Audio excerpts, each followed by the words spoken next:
c'était de faire travailler une cinquantaine d'étudiants sur les problématiques d'une entreprise. Aujourd'hui, ça a été une entreprise qui est le Crédit Agricole et donc qui est une problématique bancaire, de relation ou d'améliorer la relation entre le client et le conseiller.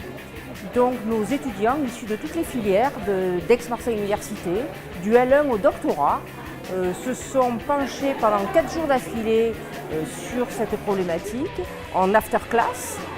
Ils ont été fidèles au poste pendant 4 jours. C'est super intéressant parce qu'on rencontre des personnes de cursus différents, donc c'est vachement formateur.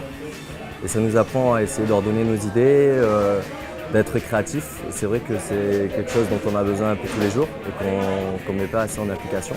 L'objectif, c'est de mettre en place des outils qui vont permettre de générer de la créativité. Et donc on a 2 axes importants. L'un, c'est de faire diverger au maximum ces étudiants. Et la deuxième étape, qui est l'étape de convergence, c'est une fois qu'on a généré un maximum d'idées, comment on fait pour choisir et sélectionner et affiner une de ces idées. Nous participons à travers un outil qui est notre fonds de dotation qui s'appelle Capinoveco. Capinoveco accompagne le pôle Pépite PACA Ouest depuis déjà quelques temps. Et donc nous sommes très friands bien évidemment des innovations que met en œuvre le pôle Pépite sur le territoire.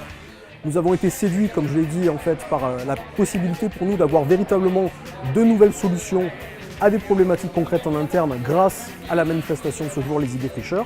Donc c'est pour cette raison véritablement que nous avons choisi d'être partenaires de cette première édition. On a fait aussi certains exercices de faire des idées avec des contraintes posées. Et on s'est rendu compte que les contraintes, ça peut augmenter la créativité.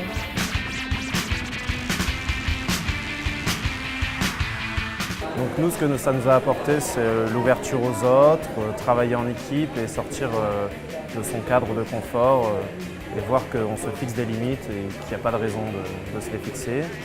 Du coup, notre projet pour améliorer la satisfaction et la rapidité client à la banque, c'était de créer une plateforme communautaire où les clients pouvaient se répondre les uns aux autres.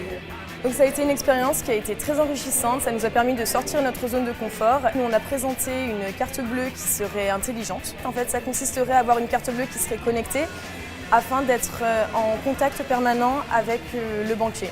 Donc ce banquier, en fait, il serait virtuel par le biais d'un hologramme. Et donc ça nous empêcherait d'être soumis aux impératifs horaires de la banque.